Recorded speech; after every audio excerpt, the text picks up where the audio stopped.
The thoughts, opinions, and general overall shades thrown on High at 9 News are those of the individual speakers and not those of High at 9 News, its audience, or its advertisers. The statements made do not constitute medical, legal, or financial advice, and for advice tailored to your specific situation, please consult with a licensed professional.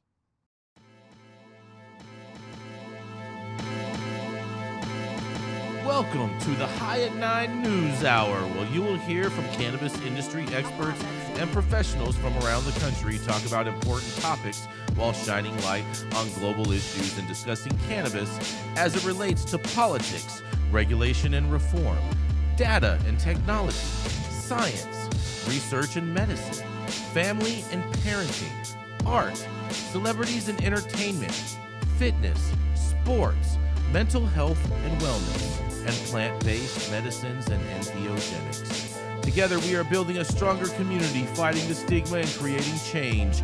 With your hosts, Jason Beck and Rico Lamitte, joined by special industry expert correspondents from around the country, and daily antics brought to you by Cannabis. Coming to you live every Monday through Friday at 9 a.m. Pacific Time and high noon on the East Coast. And thank you all for getting high at 9 with us.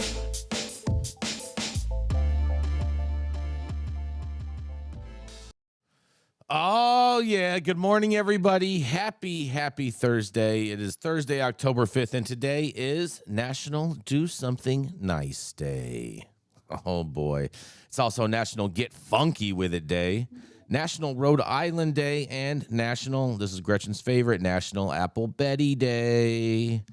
That's right. Thank you for joining us and getting high at 9 with us. It's also high noon on the East Coast, and please remember to like, share, and subscribe to us on all social media platforms. Use that fancy little QR code right there in the top-hand corner of your screen to see where we live on the internet. And we are live every Monday through Friday on YouTube, Facebook, Twitch, Twitter, and Rumble.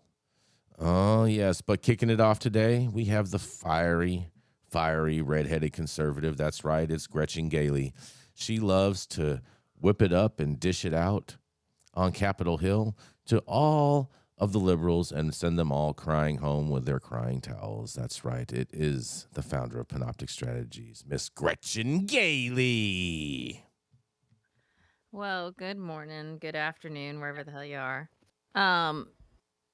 When you hear my headline and my story, you're going to see there's not many of us whooping it up anymore. So open your damn pocketbooks, people, or this legalization's never happening.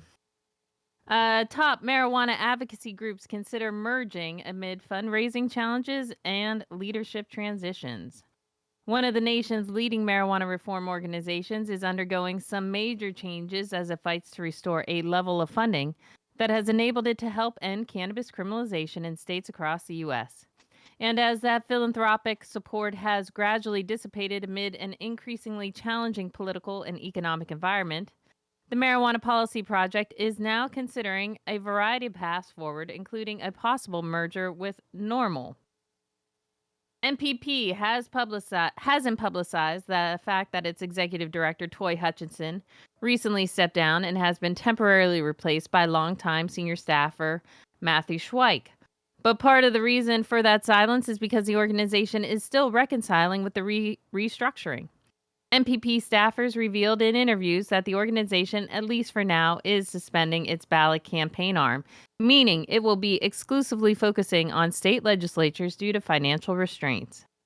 As the organization considers next steps and seeks a permanent executive director, officials have also been engaging in preliminary talks between MPP and NORML about a potential merger, though nothing has been finalized. MPP was founded in 1995 before any state had even legalized medical cannabis. In the nearly 3 decades since its founding, the organization has helped put marijuana on the ballot and enacted legalization through diverse legislatures in numerous jurisdictions. I do believe that we were victims of our own success, Schweik told Marijuana Moment. We are highly effective. We've passed so many laws through so many states and so many ballot initiatives, and people just got used to our success. He said MPP is still in a strong position long-term to maintain its current operations, and the rationale behind the restructuring is to ensure that we can operate effectively for years to come. So that's important to know, but if people want there to be a stronger MPP like we saw in the past, we're going to need philanthropic donors to return to the fold. It's not just sustainable to maintain the type of scale that we should have without philanthropic donors. returning to help our costs. In the early days of MPP, through philanthropic donors were key to funding often expensive ballot campaigns. As the group puts wins on the board and businesses emerged in a seemingly lucrative new industry, the philanthropic support started to dry up. Schweik said that charitable donors asked the question, shouldn't operators in the newly legal cannabis industry step up and fill the gap? In certain situations, that has happened. There are certain cannabis companies that have been tremendous allies over the years in different states at different times, the MPP or interim executive director said. But for the most part, it's proving to be very difficult to maintain the scale of MPP with a whole on-ballot initiative team, given the fundraising landscape. There's another factor behind the shakeup. While most Americans live in a state where there's some form of regulated access to cannabis, often thanks to the work of MPP and other organizations like NORML, grassroots funding to continue their work is not at a sustainable level. And convincing the everyday marijuana consumer that their small dollar donations could make the difference for people living under prohibition in other states has been challenging. It's one of the hardest positions to be in. When all the people that you need funding and resources from look at everybody else like, why should I have to do it? At the end of the day, we still have an industry that is not as inclusive to Black and brown folks as it should be. We still have people who are living every single day with the remnants of the war on drugs, both on their own personal records and what it did to communities, whole swaths of communities. And we have a reality right now where the benefit of stigma coming down is not translating into an increased understanding of how we need to continue this work. Hutchinson's no longer executive director of MPP, but she says that it is a mission that is so wrapped around my heart, there's no way I could let go of that.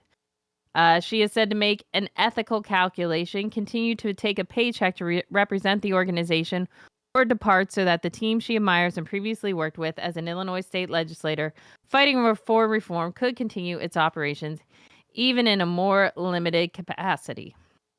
In conversations with Marijuana Moment, MPP staff expressed serious appreciation and respect for Hutchinson, who they would like to see come back to lead the group if the currently tumultuous funding conditions allow for it.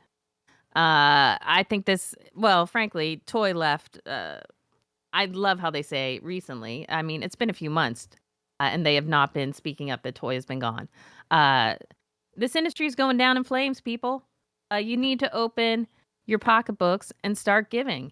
I mean, this whole apathetic idea that, oh, someone else is going to get it done. Well, the groups who have been leading the charge to get it done can't afford to get it done anymore. I mean, for everyone to just think that people are going to show up, NORML's going to show up, MPP, NCIA, all these folks, there's no money.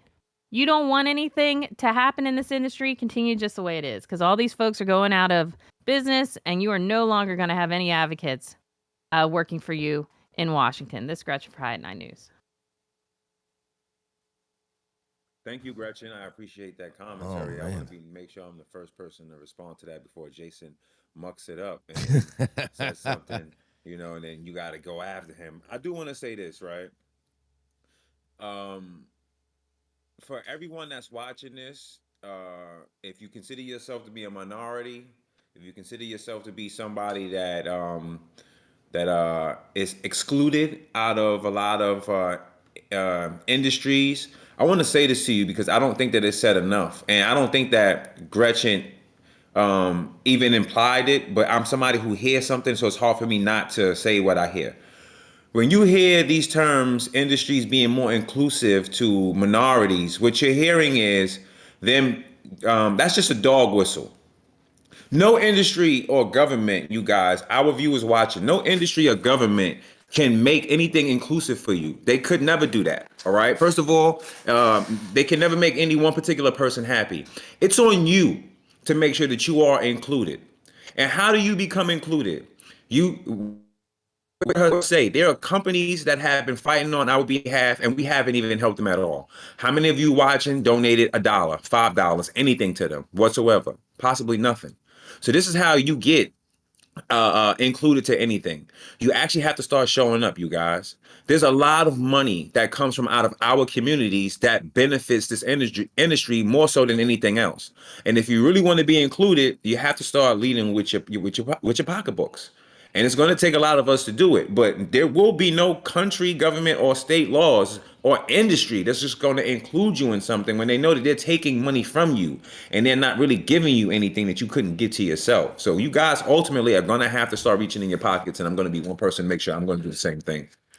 Yes, that is true. But I mean, this Gretchen has been a situation that has been going on in the industry for since the industry has been considered an industry, as far as the lack of financial sophistication when it comes to putting money into the system in Washington to achieve an end goal.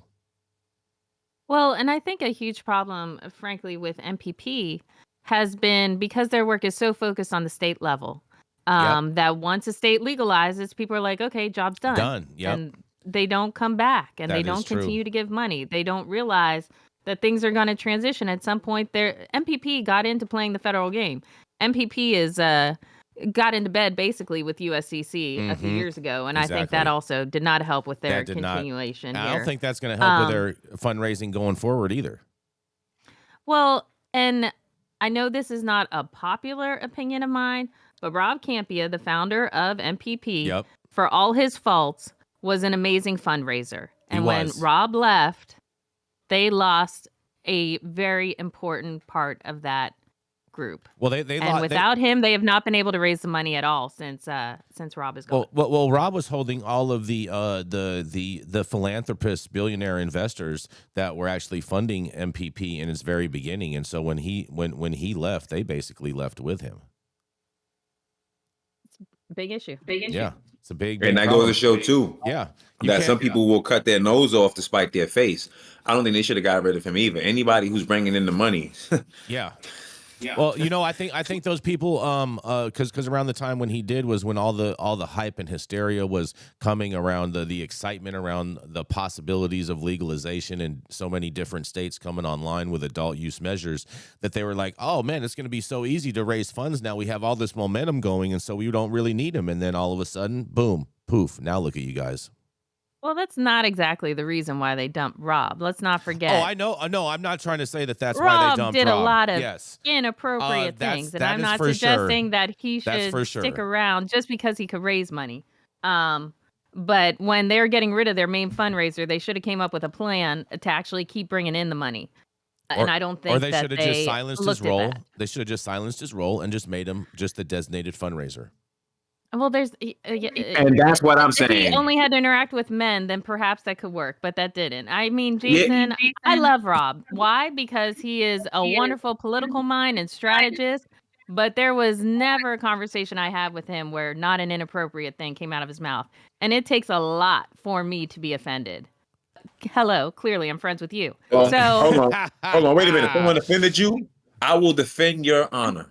thank You you. tell him now, I challenge him to a duel. We I will bet. meet at high noon. Yes. High at 9 news at noon. High on the hill. And we will have a smoke off. High on the But- hill. Challenge him. Like the only thing I appreciate about the Obama administration was their ability to bring people together to get the money. If it was $1, if it was $5, that man knew how to fundraise. And we did. need him back working with cannabis to help people understand that $1 does go a long way. If we get a lot of little $1 donations, $5 donations, that could keep legalization You know efforts what? going in certain states. You know and who's it's the just king? crazy. You know who's the king of that, actually, Gretchen? And you know who they should probably hire? They should probably hire Bernie Sanders' fundraising team to work on MPP on all their fundraising, because that's probably the largest member of government that is able to raise off of those small dollar donations.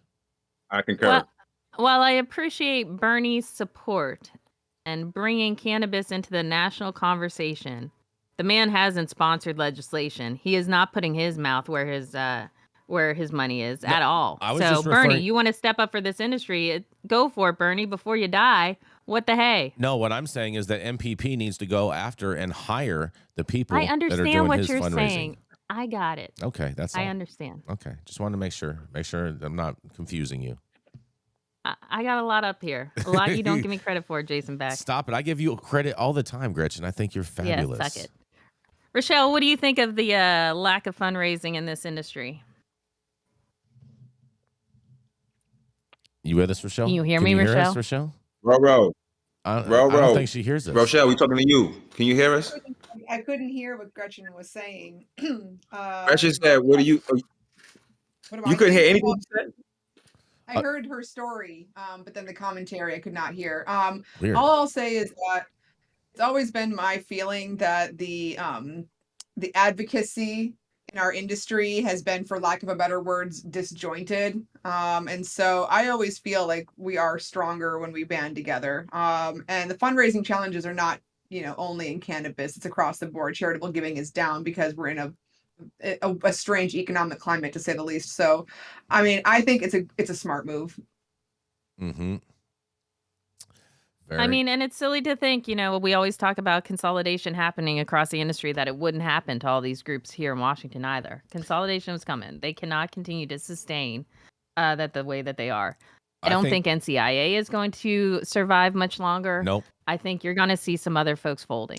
That's true. And Gretchen, I think it would be a terrible move if MPP was to merge with Normal, and I think that would just contaminate Normal and a lot of their grassroots efforts if they allow MPP to come in, and especially when it's being controlled by CESC.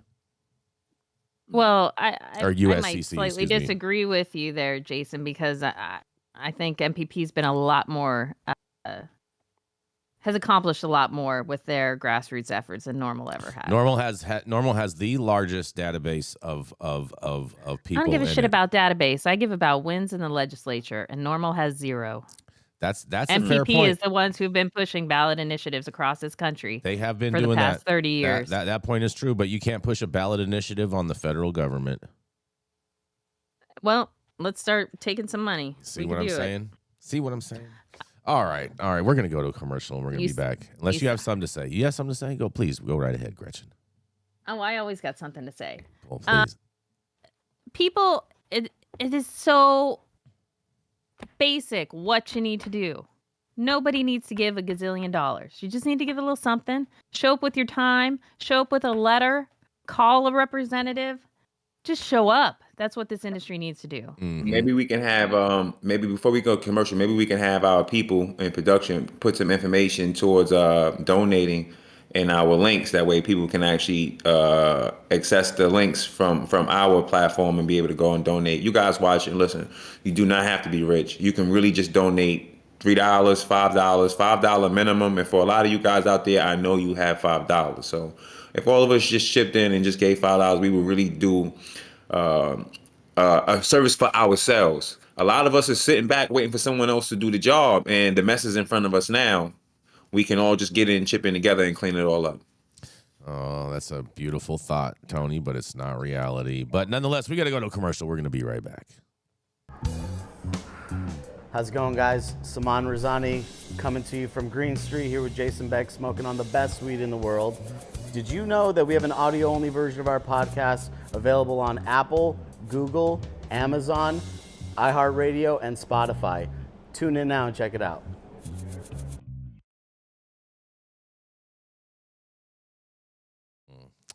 Well, go ahead, Gretchen. Jason Beck, let's keep this conversation going. Have you ever given $1 to these people? I've done lots of things with this, but I would not give one single dollar to MPP for anything, ever. Why is that? Period. Because I don't think that they do. I don't think they do well with the money that they spend. I'm not a fan. Not personally. I would not give MPP $1 of my money. Well, who would you give your money to, Jason? Yeah, who do you like? So there's a few different organizations that I like. In regards with organizations that are working on federal policy, I don't think there's like one single one in regards to that. But if I was donating money, I would focus on criminal justice reform. I would focus on Weldon Angelo's project, Mission Green, Freedom Grow, Can Do Clemency. I would focus on those organizations that are working on the criminal justice side, because the reality of it is that all of these other organizations that are trying to push on federal legalization or whatnot are just in reality don't have the best interests of the people I feel that are actually going to be contributing those small increments of money. And that's why I encourage, if you want to have an effect on federal legalization, your business needs to join a trade organization and get in board that way. I think we should follow Tony's suggestion, and we should put up another section to our website of different organizations people could give to. And just I link have out no to problem. them. I have no problem with that. I'm totally fine with that. I don't have a problem with putting the stuff up there so that people have an access point of where to reach it so that they can donate if they want to. They can see all the various groups and who they might want to give to. I am totally down with that. I'm 100% down with that. I'm just saying, me personally, there's not a chance I'm giving $1 to MPP. Just me personally. I mean, that's cool that you have your personal preference, but I still think that we should offer it to in as many because for you may not like some specific that you feel like they didn't do, but I'm sure that there are people out there that do appreciate what they've done. I agree with that. I agree with that. That's why I said I have no problem putting the information out there and the links to them on the website. I have no problem with that at all, whatsoever. But I'm speaking and for as those me who as an might individual. be interested in giving to MPP, and I'm not saying you should or you have to. One thing I liked about I have given money to MPP in the past. What I enjoyed about giving money to them is I got to choose where I wanted it to go. So if they're like, if you want this for efforts in California or Michigan, whatever, you could pick which market they were working on. And they always had a number of initiatives they were doing. So. Oh, man, we have a special guest joining us right now. Oh yeah. What's up, bro? Good morning. Who we got? Is it Smokey? Oh no, it's Matthew St. Germain. He is in the building live and direct in LA. He's gonna come on. I just turned his mic on. He's gonna come in and say hello. But I'm gonna tell you what, I have a long story for you, Gretchen. I'm just warning you ahead of time, okay? Because I already know you're gonna say something. But dude, abbreviate it. I abbreviate all my stories. I'm gonna do my best, but I didn't have time this morning to do all that. I was on a late start, let me so just apologize. tell you, just chop it in half right now. All the important stuff's at the top. That's what I was gonna do. I was only gonna read. Okay. Yeah, I remember your first lesson. The nuts of the story are the first two paragraphs. The nut graph. It's not the nuts. It's the nuts of the story are the first two paragraphs, Gretchen. You're such a dude. All right. Wait, are we ready for the nuts of the story? Yeah, you want to hear the nuts of the story? Yeah, here you go. Oh, Saint Germain, put your nuts away. It's too early for that. Oh, man. Are you guys ready for this? Because federal authorities are questioning Arkansas's allowing medical marijuana users to obtain concealed and carry permits. That's right. The Federal Bureau of Alcohol, Tobacco, and Firearms and Explosives, the ATF, sent a letter this week to the Arkansas Department of Public Safety expressing concerns about the state's administration of its concealed handgun carry license, CHCL, in relation to medical marijuana users. The concealed handgun carry license is one of the recognized alternatives to a potential gun buyers having to go through a federal background check. Dated on Monday, the letter was sent by Mariana Mitchum, chief of the Firearms and Explosives Industry Division, and it was addressed to Rick Stallings, operations director for the Division of Arkansas Crime Information. In the letter, Mitchum details the ATF's public safety concerns surrounding Arkansas's issuing of CHCLs to people prohibited by federal law from possession of guns, including medical marijuana users, which creates an unacceptable risk of placing firearms in the hands of prohibited persons. Oh, my God. Mitchum wrote that the Arkansas's law, in quotes, may allow prohibited medical marijuana users to obtain a concealed handgun carry license, which would then let them purchase a gun from a federal firearms licensee by sidestepping the background check process at the point of sale. After exchanging text messages with a Department of Public Safety spokesperson throughout Wednesday seeking to arrange an interview with Stallings, the spokesperson sent an email at 3:50 p.m. that confirmed that the department had officially received the letter. An attempt to arrange the interview with Mitchum in time for publication was also unsuccessful, and the ATF's letter said Arkansas had previously been advised on the federal denial criteria concerning controlled substances. And according to the letter, in March 2023, the Federal Bureau of Investigation's Criminal Justice Information Services Division conducted an audit of Arkansas background check alternate permit process, and the audit found nothing requiring corrective action. And on April 29th, a letter detailing the result was mailed to the Department of Public Safety. The letter incurred supplemental audit documents and a policy reference guide, and Mitchum's letter noted that in the policy reference guide, federal denial criteria included controlled substance user, which was defined as an unlawful user or a addicted to any controlled substances. I wonder. Schedule 2 drugs would be controlled substances, and I wonder, do they do this for people that are on pharmaceutical medication also? Because I don't think that they do. But nonetheless, this thing goes on and on and on, and since Gretchen kindly asked if I would just read half of it, this is just a portion of it, but you can read the full article. It is pretty long, all on our website at www.highat9news.com, and this is Jason Beck for High at 9 News. What do you think about this?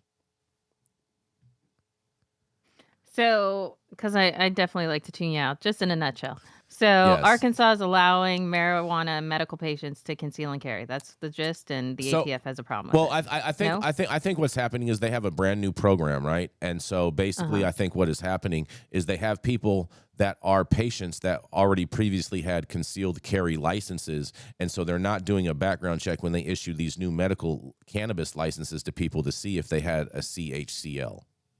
That would be my guess based off my understanding of this story. Okay, Does that make sense to you, Gretchen? sort of. Okay. Because the CHCLs, they've given those out for a number of years. It's not like those just happened. Sure. These medical licenses just came out in this state. And so now they're not doing a cross-reference of people that have CHCLs in relation to people that they are issuing out these cards.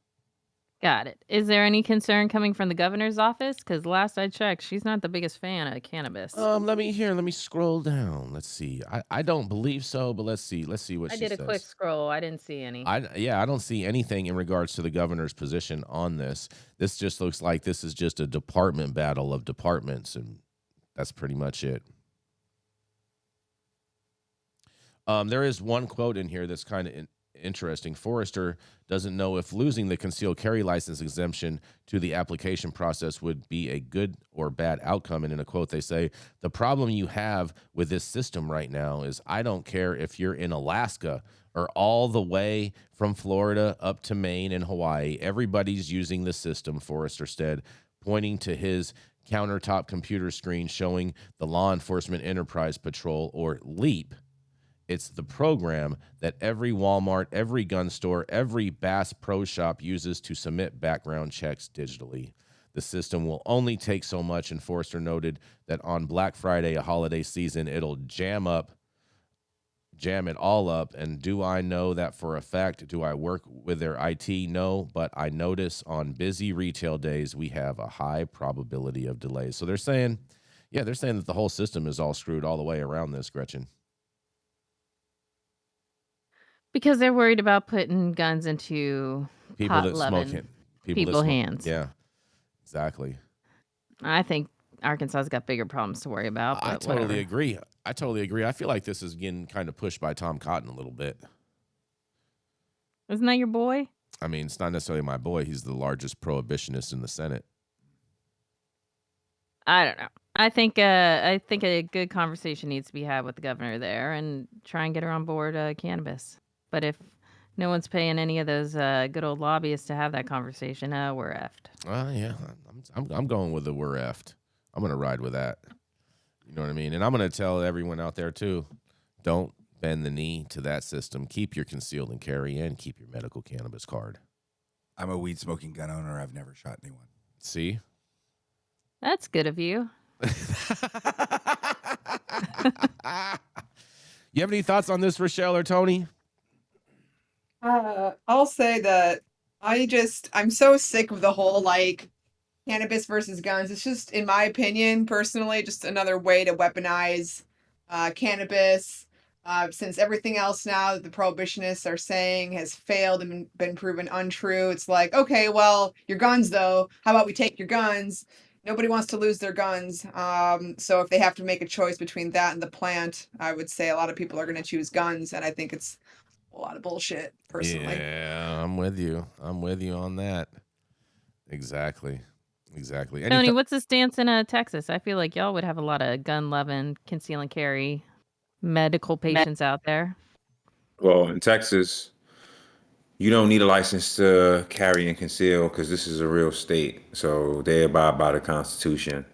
But with any law, when you're carrying, you can't be under the influence of anything. We do have legalized medical marijuana here in Texas, but you cannot drive and operate a motor vehicle and or be in possession and be holding a firearm while you are actually intoxicated in any way, shape, or form. So in Texas, there's no real issue with that. They're not drug testing you to see if you smoke weed and you purchase firearms or something like that. It's like, it's if you have under 4 ounces of marijuana, in most cases it's like a $10 fine or something like that. It's not really as strict as it once was. And actually today, my story, we're going to be talking about an effort with decriminalization out there, and we're out here in Texas now. But for the most part, Visine. Visine, yeah. I'm not mad at that. I am not mad at that. Oh boy. We're gonna roll right into our next story. I hope you guys are ready. Coming up next, that's right. It is Miss Rachelle Gordon. She is the editor and journalist for greenstate.com. She writes about psychedelics and other trippy things and have been featured in many, many, many cannabis publications across the country. Not to mention she has an extensive Lego set, and she just got some new Legos to build. That's right. It's none other than the Rachelle Gordon. Yeah, Lego time. Got my holiday set. Very excited for the year. Can't wait to put that together. But thank you, Jason. Today, my story is about the entourage effect. And for all those folks out there who think that THC is the only thing in weed getting you high, guess again. Many people who smoke weed bank their high on THC percentage, but a new study may confirm what many of us knew all along. Potency alone doesn't really matter. The folks at cannabis mega brand PAX teamed up with Canadian neurotechnology company Zentrela to explore the so-called entourage effect. And for those who don't know, this is the theory that when all parts of the plant work together, it creates a more powerful and robust experience than consuming THC alone. And if the research results are any indication, the entourage effect is indeed a thing. And shopping based solely on THC levels may mean consumers are actually missing out on a better high. To assess the entourage effect theory, the research team measured the brain waves of 28 study participants after they had consumed one of 2 different PAX branded oils. Using a PAX Plus era, half of the group vaped a Blue Dream Live rosin, which is a full spectrum oil containing more of the cannabis plant's active ingredients. The other half vaped Berry Gelato High Purity THC, a distillate product containing mostly just THC oil. Subjects inhaled 2 hits, with brainwave data recorded roughly every 5 minutes for 30 minutes afterwards via Zentrela's non-invasive EEG machines. Additional scans happened at the 45-minute and 90-minute mark, and a calibration scan was done right before consumption. And then the team deployed Zentrela's patented Cognalizer, AI-based EEG analysis, which used machine learning to recognize brainwave changes and then converted the data to a psychoactive effect level on a scale. And here's what they found. The research team discovered that the participants who consumed the full spectrum live rosin had a quicker onset time and nearly double the psychoactive effects versus the distillate group. The findings echo the theory that the whole plant matters more than just THC levels. Brian Whitland, Vice President of Product Development at PAX, hopes the study illuminates the importance of the entourage effect and dispels the idea that more THC equals better than. Consumers looking for psychoactive effects typically shop for cannabis products based on THC, which is a bit of a fallacy, Whitland said in a press release. We wanted to demonstrate through scientific study how full-spectrum products with the full range of terpenes and cannabinoids have a more profound impact on the onset and ultimate cannabis experience. While the PAX study was not peer-reviewed and used a limited sample size, it's not the only evidence supporting the entourage effect theory. A 2018 analysis found that epilepsy patients using full spectrum CBD had more success than those using isolate products. Still, the results of the PAC's inquiry may shift market perceptions around THC and get people thinking about the benefits of whole plant products. Quote, "We hope this type of insight helps consumers understand that shopping for products based on THC percentage alone is not the leading indicator of expected experience," Whitland said. So I've been personally talking a lot about the entourage effect theory for years, especially here in the Midwest, where people are having a hard time understanding that a higher THC level does not necessarily mean that you will get higher. But the perception in the market still prevails that THC potency is king. The buyers are looking for top THC percentage. The consumers are shopping based on THC percentage. And I'm just curious for the rest of you, what is it going to take for us to smash these perceptions in the market that THC is the sole indicator of quality? Well, I have an answer for first- that. Go ahead, Tony. I first want to say that Blue Dream is trash. So whoever Yes. is giving Yes. Blue Dream is trash, and shame on your lungs for even attempting to partake in such trash and garbage. You don't think What's that? your beef with I like Tony. Tony? Yeah. Yeah, what's your beef with Blue Dream? Well, It's if you've boof. ever transported marijuana, then you know that when you pack and seal Blue Dream, it doesn't have a consistency of relieving itself of breaking apart after you vacuum sealed it. That's one, first and foremost. Two, it's a horrible tasting plant when you actually burn it and you actually have an opportunity to taste the plant. It sucks. So it sucks. It's just all around sucks. Like everything about it sucks. Like packing it sucks. It's more stick. It's more stick than plant. Yeah. The taste sucks. It sucks. It sucks. And how do we change the lie that THC is king? Well, you have to think about it like this: perception is king, and it has been. And it's not our fault, but it's been the industry's way of promoting marijuana based on the contingency of its THC levels. And since so many people are so used to hearing that, and then even when you go to the dispensaries, you see THC level 17, 20%, or whatever the case may be, people tend to think that that's the only component that's actually getting you high. And that's the problem. The problem isn't how I don't think that we're at a point where we can change people thinking THC is really what matters. I think that we can. The problem is, Tony, it's the same problem as Gretchen's story, is that nobody wants to pay to do that, because the only way to do that is with some major campaign marketing platform like what Milk did with Gut Milk. Okay, where you're educating the general public in regards to what you should actually look for when purchasing cannabis. And the one thing you should not be looking at is basically your THC percentage. It has no overall effect on how it will actually affect you. You should be looking at the terpene profiles and understanding that type of stuff, maybe even the package date as an additional indicator.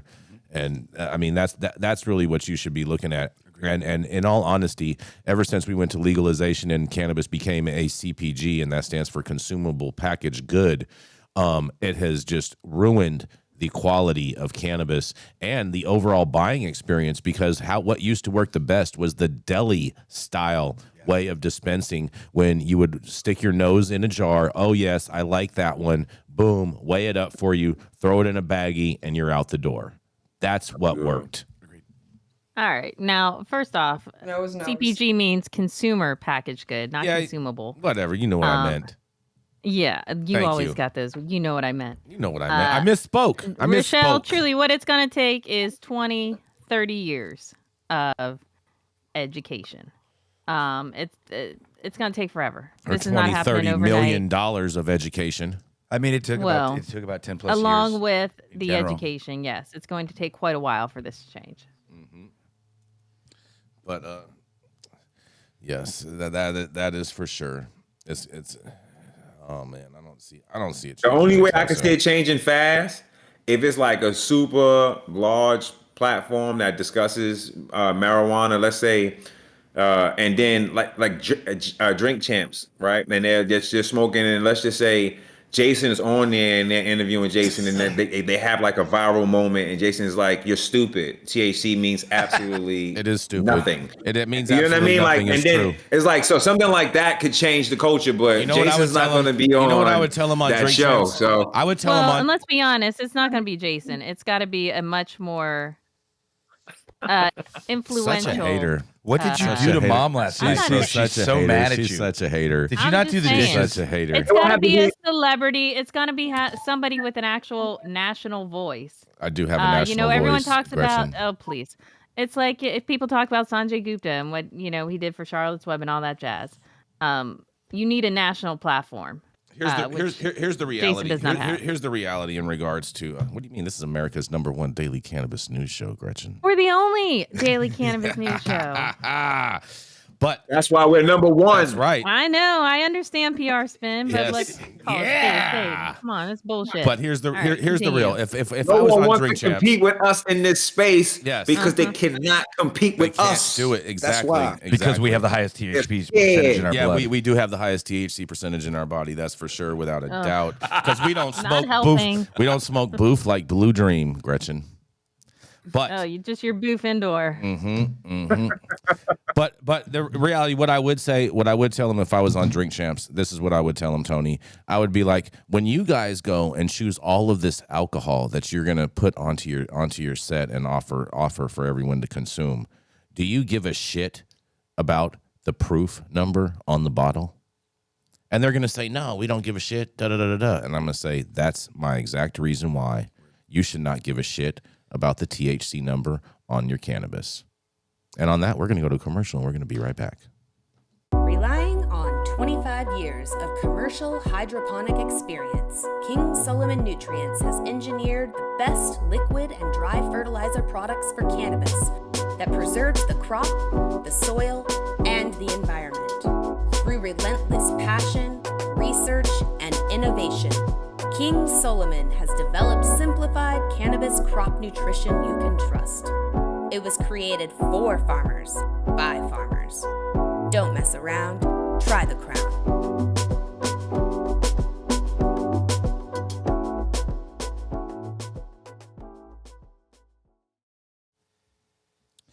And stop whatever you're doing. Make sure you hit that like button. Make sure you hit that subscribe button if you haven't done it already. And, of course, you can read all of our stories over at our website at www.highat9news.com. Make sure you go and check it out today. The Control Tower from Highly Educated has perfected the dab. Utilizing the concept of thin film evaporation, you can waste none of it and taste all of it. The micro texture of the SE pillar increases nucleation at elevated temperatures. And with the tower propelling at 2,600 RPMs, it's certainly the most efficient dab experience to date. The Control Tower from Highly Educated. Oh, yes. Coming up next, it's the voice that you love to hate. That's right. He represents the black conservative voice that Joe Biden would love to even silence for even acknowledge and exist. That's right. Here to change the narrative is none other than the Mr. Tony Montaga. Good morning, good afternoon, and good evening. Because somewhere around the world, that is truly what time it is. And I want to thank all of my co-hosts here today, Rachelle, Gigi, Gretchen. I appreciate having everyone here, Jason, Beck, and our esteemed guest that is here from California, tuned in. And all of you beautiful people out there watching. So let's get into it. Residents in one of Texas' most populous cities are working to decriminalize marijuana. Home to more than 260,000 people, the West Texan town of Lubbock is no stranger to passing local laws by petition. In 2021, residents overwhelmingly approved the local ban on abortion. So now, for those that are out there watching and wondering, this conservative, beautiful state of Texas, if we are, in fact, partakers in the plan, we are. You've seen the conservative voices when they went against the banning abortion. So let's just get into this real quick. Griselle Ramirez left work on a recent Tuesday afternoon and went straight to the north side of town for more than 3 hours in 97-degree heat. She asked grocery store shoppers to help decriminalize marijuana. Ramirez is volunteering for Lubbock's Compact, a local advocacy group working on the cause. The group picked that grocery store location specifically. They say most marijuana arrests are in North and East Lubbock, where the residents are mostly Black and Hispanic. I'm doing this to help my community stay out of jail for marijuana, Ramirez said. I don't believe anyone should go to jail for mota. Mota is Spanish for marijuana. Our cities has bigger problems.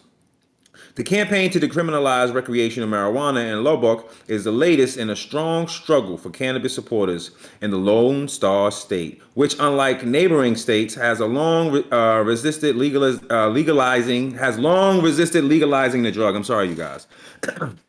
If the suggested change becomes local law, Lubbock would be the largest Texas city to decriminalize the drug through petition process. And I do want to make sure that I put this in there too, you guys. Back in 2022, there were 5 cities that tried to decriminalize and they had lawmakers standing in between it. So don't get your hopes up either with this. Without statewide legalization for recreational use, some Texans have sought to at least decriminalize it. Residents in Denton, Killeen, Elgin, San Marcos, and Hacker Heights have approved ballot measures banning arrests and citations for carrying less than 4 ounces of marijuana in most instances. However, the local city councils have declined to put the voter-approved rules in place. See what I'm saying? And Bell County, which includes Killeen, has sued to block the change from going into effect. Lubbock residents are familiar with the process of changing city rules by ballot initiatives. In 2021, okay, we already went through that, overwhelmingly approved the so-called sanctuary city policy that sought to outlaw abortion in the city limits. It's unclear whether those voters would support the marijuana decriminalization policy. Marijuana has a point of contention in Texas. Lawmakers have gone as far as legalizing medical marijuana, but have drawn the line when it comes to recreational use or lower penalties for possession. There have been efforts to change the state law. Some bills, such as House Bill 218, a legislative push by Rep. Joey Moody, Democrat, El Paso, to reduce the penalty for possessing 1 ounce of marijuana and allow for convictions to be expunged in certain cases, was approved by the House, but the bill later died in the Senate. Republican Governor Greg Abbott has been a vocal supporter of lowering penalties for marijuana possession, arguing that the state's jails are already overcrowded. At a campaign event last year, Abbott said he believes prison and jail is a place for dangerous criminals who may harm others, and small possession of marijuana is not the type of violation that we want to stockpile jails with. Republican voters appear split on the issue. A recent University of Texas politics project polls show that only 33% support less strict laws, while 32% think the laws should be more strict. Overall, 51% of Texans in the same poll say that states' marijuana laws should be less strict. The February poll had a margin of error of plus or minus 2.8%. I think that's pretty much it. We don't have to really go too much into it. They break down pretty much the same thing. You guys, what are you guys thinking about this? As far as I'm concerned, I'm not going to hold my breath because there's already been 5 counties or cities within Texas, the great state of Texas, that have tried to do this already, and they've had lawmakers stifle them every opportunity that they had. To everyone watching out there, please tell me what you think inside the chat. But to my co-host, what do you guys think? Well, my question to you, Tony, would be, what do you got to do to get Texas lawmakers on board? What are they so opposed to? I think that they're opposed to the fact that honestly, the reason why a lot of Texas lawmakers are afraid of opening the floodgates for medical marijuana and then recreational is because they think that it's going to give liberals more of a stronghold. I believe that they believe that allowing recreational marijuana use some people would possibly think it could turn into California, because look what happened in California. First it started with marijuana, now they handing out hypodermic needles to drug users outside. And I don't think that would ever happen here in Texas, but I do believe that the underlining thought is that if they legalize marijuana here, it's going to open the floodgates for more liberals to actually have more control, because when you lax marijuana laws, you give liberals the opportunity to bring in more laws, which would be a little more lax. I think that it's going to happen, but because Greg Abbott is clearly behind it. I just don't think that it's going to happen within this year or the next year's time. I don't think that it's going to take a celebrity to do it or anything like that. I think that power and perception is very important. And I do believe that we do need more advocacy groups out here in Texas. We do need to support the local ones that we have. And the only way that we change it is if the same people, the 200 some odd thousand people who signed these petitions, needed to be the same people that go in and change the electors or the people who stifled them. And the only way it does change is if we start removing these people from office and start putting people in there who wants to see some type of change, in spite of what political party they may want to bat for or pom-pom for at this particular point in time. It really shouldn't matter. They should be doing the will of the people. And you don't think it has anything to do with cartels or border security or any of that type of argument? I think that if they legalized it, it would harm the cartels a great deal. I don't think that the cartels are even focusing on marijuana. I think that they're more focused on fentanyl and human bodies. I think that marijuana is so minuscule. The state of California has really hurt the cartels in terms of marijuana production, because California has great weed. They have some of the greatest growers in the world, and there's so much weed in California, even coming out of Hoboken County, that it just makes no sense for you to go across the border.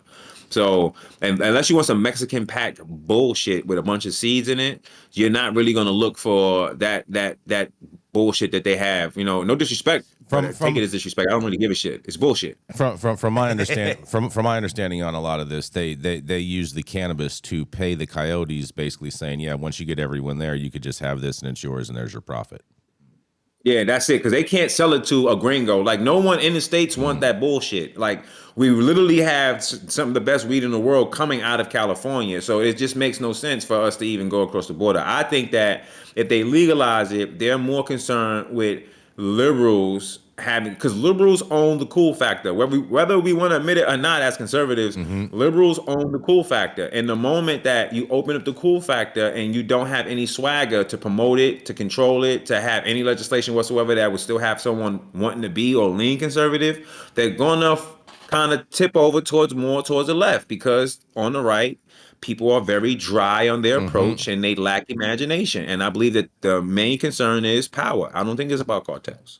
Wait, Tony, are you saying Mitch McConnell's not cool and doesn't have swag? That's what he has no swag whatsoever. I mean, this guy's better than Joe Biden. And the sad thing is that you don't even see. It's like you don't even see. You see how they bash Joe Biden? Every little step you take, he falling, and they just like on him. It's the same with Mitch McConnell. This guy's pissing in his adult diaper. He's like literally on TV, and he's like, "Oh shit, I pissed myself." And it's like somebody's got to jump in front of this guy to like shield him, like, "Oh shit, he pissed himself." And then you got somebody back there, he shit himself again. No, he's pissed this time. It's just, you see how he froze up, and no one is like really bringing out the fact that it's a bunch of senior citizens. Like, dude, when I get 65 years old, 70 years old, I don't want to work anymore. So to see these people who are really, really old doing their very best in order to stay in power or have control over people, it's scary, brother. I mean, you have to really look at it for what it is. It's scary. Look, everything that we sit here, we argue about is because of our leaders. We don't have to have a difference of opinion that would have us outside fighting each other. We can just have a difference of opinion. But because of the people that are supposedly the leaders and we see how they conduct themselves, this is the reason why it is the way it is right now, brother. It's plain. It's both sides, and they're the same. Yes. I'm for Trump. Everything else, I don't know. Matt did something, and I'm sorry, you guys. Matt did something. I don't know. I'm not against Matt. I don't know if shout out to Matt. Yes. It's really fun to watch the Republican blowback traitor? right now against Matt Matt is Gaetz. not a traitor. Matt's a big. I didn't like McCartney as speaker. The biggest thing I'd say about Matt Gaetz and Donald Trump. I don't need a man siding with Democrats to get his job Yeah, done. exactly. He's a hypocrite. He's a hypocrite. I didn't like. You know, the crazy I didn't thing like here We're is not going down the road. We ain't going down that road. Democrats We got are 5 neither minutes. liberal or left. Democrats are the center-right party of the United States corporate war machine agenda. Conservatives are the far-right white nationalist Christian, with a few exceptions. I'm talking about the majority, Tony. So you have the far-right white supremacist Christian nationalist party, and then you have the center-right pro-war, pro-corporate party. There isn't actually a party that represents the left. Bernie Sanders was the closest thing, offering to shut down military bases overseas and provide health care and education for United States American citizens so that we can better ourselves. If you look at any civilization, ancient Egypt, the ancient Aztecs, the ancient Greeks, the ancient Indians in Harappa and Mohenjo-Daro, when you have radical education of your citizenship, you end up with something that looks like a golden age with both peace and a high level of art and a high level of science. I would just posit that I think we should start really opening this conversation up to the fact that there is no actual left in power. You have the center right and you have the far right.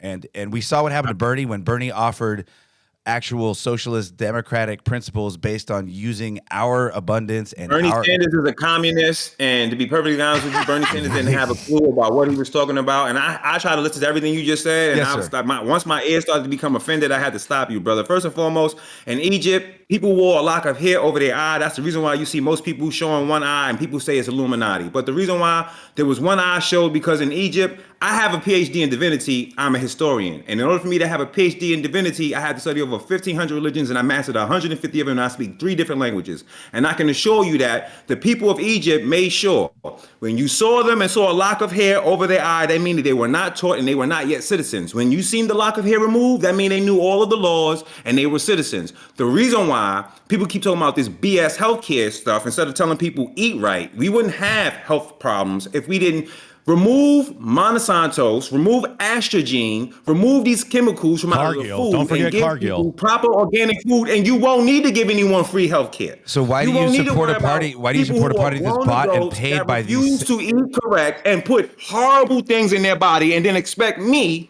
someone who's rich, to take money out of my pocket to help pay for their poor decisions? I'm not for that, and I'm not for someone telling me, "Oh, we need this for everyone else." Won't you fix the food, the water, and the air, and then after that, talk to me? And on that, hold on, I'm going to go into the next story. We're going to continue going down the rabbit hole. But nonetheless, that was a fun little ride, you guys. That was pretty good. All right, are you guys ready for this? There is a drive-through cannabis could be coming to Scottsdale, Arizona if officials sign off. That's right. Scottsdale may soon have drive-through marijuana dispensaries if officials agree to tweak the city's weed regulations on Tuesday, part of a proposal that has been received pushback from planning commission members who are urging the city council to reject the idea. Scottsdale legalized adult use. Yeah, that doesn't matter, and that doesn't matter, but this is what matters. A local dispensary called Harvest Scottsdale is asking the city to ease up. The business just east of Scottsdale Airport wants officials to nix the drive-through ban on the October 10th city council meeting, and the owners contended that the change would both boost the speed service and help customers who can't physically enter the shop. In a quote, "Not unlike Arizona's allowance for other drive-thrus, this option at a dispensary allows for faster transaction times and, importantly, allows for our most immune compromised patients to receive their medicine without exposing themselves to in-person shopping." The dispensary's parent company, TrueLeave, wrote in its request to Scottsdale leaders, Scottsdale dispensaries won't automatically be entitled to build a drive-thru if officials scrap the ban. However, each will need to request and receive a change to the conditions of their city operating permits aside from Harvest City staffers' aid. The eligible stores include Soulflower Dispensary, TrueLeaf Cannabis Dispensary, Curaleaf, and everyone's favorite, that's right, MedMen. And so that's what they're talking about in Scottsdale, Arizona, letting people have drive-through cannabis. I can't even believe that this is even a real issue, but what do you guys have to think about this? I mean, yes, to drive-through weed. What the heck? I think that's okay. I grew up with drive-through beer distributors. So Yeah, what's the diff? I had a drive-through liquor store too in my neighborhood, and you didn't even get out of the car. It's just like a little bunch of freezers on the side of the road, and boom. Bro, in Texas, you can get a mixed drink. You can get a margarita with a straw to go from a drive-thru. Bro, we got 40s of Old English. In California, when I lived in Stockton, there was a few joints that you would just drive in with your order, and then you would pay. And then as soon as you drive in, the people come. You sit in your car, people come bring your order, they'll put it in your trunk for you or whatever the case may be, and you just drive right up out of that place. I like the idea. I think that allowing people to also purchase their plants online and then come to the drive-thru to pick it up would make it extremely fast for people, especially for people who are in wheelchairs or who have problems with mobility. I think this is a great idea, and the fact that this is news shows you how many Darrens and Karens are still out there. They need to partake in the plant that we partake in so they can stop being sticks in the asses. Well, and I think at some point there has to be accountability for yourself. If you're the idiot who decides to smoke up, get in a wreck, it's on you. I mean, why are you going to limit an entire industry because you want to be careful for some idiot who might make the wrong decision? F you. Time to put on your big boy pants and be accountable. And that's just a stupid excuse they always use. We have to think about other people. Why do I have to think about another person's personal decision? They're adults. Soon as you set the rules and what our obligations are, if someone doesn't abide by them, that's their fault. If they die, they die. And if they break the law, hold them accountable. But allow me to do what I'm supposed to do so as long as I'm in the rules. Yep. Fair enough. Now, I have one quick last story, and we're going to close this out. But Gretchen, you're definitely going to want to hear about this. Okay, this is a big deal. Make it quick. It's going to be quick. It's like 2 paragraphs. There's a charity event to benefit Louisiana Medical Marijuana Program. A charity event on Thursday will raise money to offer financial assistance to patients who qualify but can't afford the medical marijuana program. Organizers said the Louisiana Medical Marijuana Program is celebrating its 5th year with a charity benefit honoring the former Governor Kathleen Blanco, Senator Fred Mills, and Representative Ted James, all who played a part in advancing medical marijuana legislation.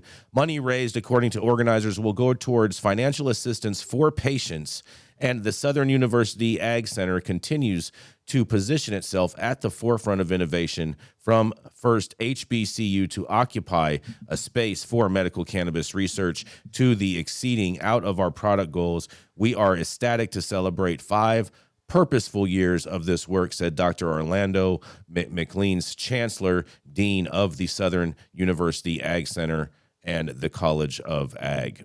And they also note that guests are encouraged to wear pink or black cocktail attire, and the event will be from 7 to 10 p.m. on October 5th. That's tonight at the Old Governor's Mansion. What do you think, Gretchen? Are you going to put on your dress and get on down to Louisiana? Fantastic. I'm so glad I stuck around for that story. I think Mom's going to leave you, Dad. I bet. Come on, let's go. I bet. Wrap it up. All right, we're wrapping it up. We are wrapping it up. Thank you all for tuning in to another episode of High at 9 News every Monday through Friday at 9 a.m. Pacific and high noon on the East Coast. Big thank you to our audience and supporters for tuning in daily and learning what is the insanity that is the developing cannabis industry. Thank you to our correspondents for being here, showing up, and providing all of your immenseful insight. And thank you to our audience for tuning in daily and listening to the antics and all of our comments. And Matthew St. Germain coming down from up north. Man, oh man, oh man. Let's go crush this network show, J-Biz. Yes. Oh, yeah, and shout out to the network show. Make sure that you're there if you're here in L.A. We'll see you later today. And Oz, for that, thank you for tuning in and getting high at 9 with us. It's America's #1 daily cannabis news show. Don't be afraid to share.